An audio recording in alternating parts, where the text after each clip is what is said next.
Freemium games have certainly become the dominant form of business model for both casual and social games. And there are a lot of reasons why this is so. First of all, freemium games have the advantage of becoming widely accessible to players everywhere around the world. Just as importantly, the freemium business model gives publishers and game developers the opportunity to experiment in a lot of different ways without players feeling like they have to plunk down $60 or £60 to get access to the game. Yet, the freemium business model does have some challenges that all publishers need to be aware of. The first, of course, is what is the paid version of that freemium game? And just because you have a freemium business model doesn't necessarily mean that you've thought about or thought through the implications of that paid business model, whether it's microtransactions or subscriptions. Secondly, you have to think about support for the cadre of game players who play the game but might not necessarily pay for it. So you have operational costs, support costs, as well as content costs for that group of players. And you have to keep them equally as happy because you want them to convert to being paid players over time. Finally, one of the most important aspects of obviously the freemium game model in the casual and social space is the problem of curation. How do you ensure that your game is found through, whether it's through a popular site like Facebook, on the Apple App Store, or through any number of other distribution mechanisms that might carry your game?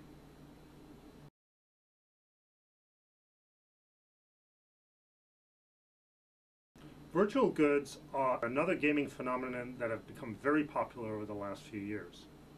This is because virtual goods provide players with another level of engagement with the game in question, and in a social game setting provide engagement amongst players as well. Yet, game publishers need to be aware of how to take advantage of this virtual goods phenomenon without ruining that engagement. One important aspect that game publishers need to think about is understanding how players acquire these virtual goods. Asking players to purchase virtual goods every time they come across them is actually a self-defeating exercise because it takes players away from the play and into a purchase environment. What we like to suggest, and what a lot of best practices have suggested as well, is providing a virtual currency that game publishers can sell for a specific amount, whether it's £20 or £40, and then having players draw down on that account, if you will, on that bank balance, on that virtual bank balance, to pay for virtual goods over time. And they can do that in the context of their gameplay, which improves their game engagement and doesn't take them out of the game flow in which they are wrapped in and engaged in with their fellow players.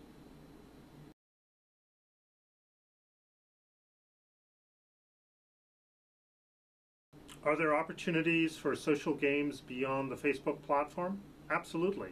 If you think about what's happening in the mobile gaming space, especially with the rise of smartphones, I think there's a significant opportunity for publishers and developers to create social-based mobile games that overcome some of the ongoing limitations of Facebook, especially as it grows into reaching 1 billion people worldwide. With Facebook, you have challenges now of curation, the ability or the limitations around virality, whereas with mobile-based games, some of those limitations get taken away, and people start playing those games at a much earlier age, which gives game publishers the opportunity to obviously work with different demographics and understanding how to fine-tune and popularize these games, even as Facebook continues to reach around the world. Virtual goods have become an extremely popular gaming phenomenon, and this is true whether you think of genres from MMOs to social games to casual games. And the reason why virtual goods have become this popular is because it creates another level of engagement between the game and players, and even between and amongst players of different groups.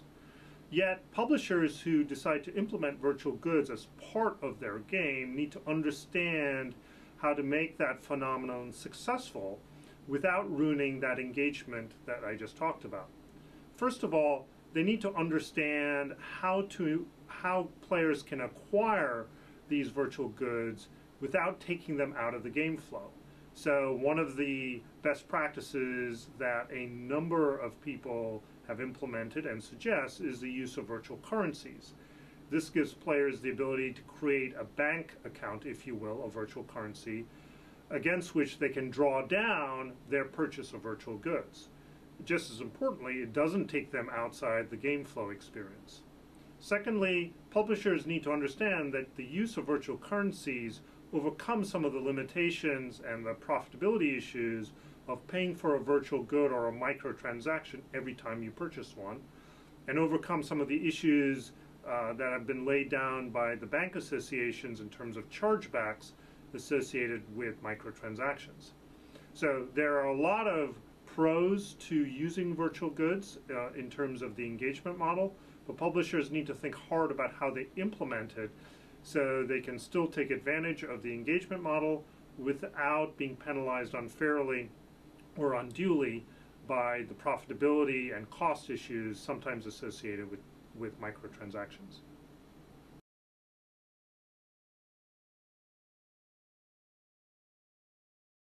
There are two clear opportunities for social game publishers looking into the future.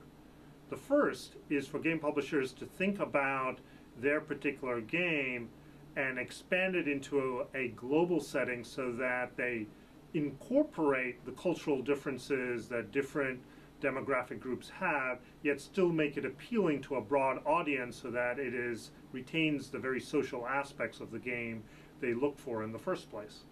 The second has to do with demographics. Social games are still being played predominantly by the younger generation, and I think there's a huge opportunity to take that popularity and expand it into the sort of older age groups so that it becomes a much more global phenomenon as well. So the combination of both demographics and the cultural differences and weaving that into gameplay, I think, is a huge opportunity for social game publishers around the world.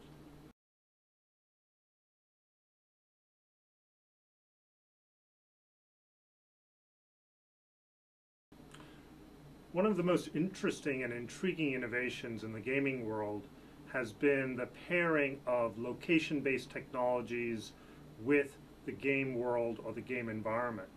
A great example of this has been the recent news where the game publishers of Lara Croft, Tomb Raider, have been paired with a company called Groundspeak that provides geocaching, GPS-based games. And so this is an area in which players have the ability to obviously play the online game, but pair it with quote-unquote offline or real-world technology to actually take the game and engage in a GPS-based adventure anywhere around the world where you can do Lara Croft or Tomb Raider expeditions and quests. And I think increasingly the pairing of online and offline, whether in the MMO, the social gaming, or even in the kids' world spaces, is going to be a critical part of how game publishers expand their engagement with players, and location-based technologies are going to play a huge part in this.